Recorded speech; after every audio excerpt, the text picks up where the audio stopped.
This jewel indicates that it is your province to attend upon the master and wardens and act as their proxy in the active duties of this lodge.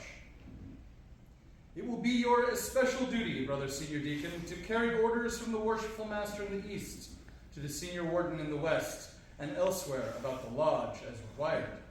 Attend to all alarms at the door of the preparation room, receive and conduct candidates, introduce and accommodate visiting brethren. This rod, my brother, distinctive of your office, will now be entrusted to your care.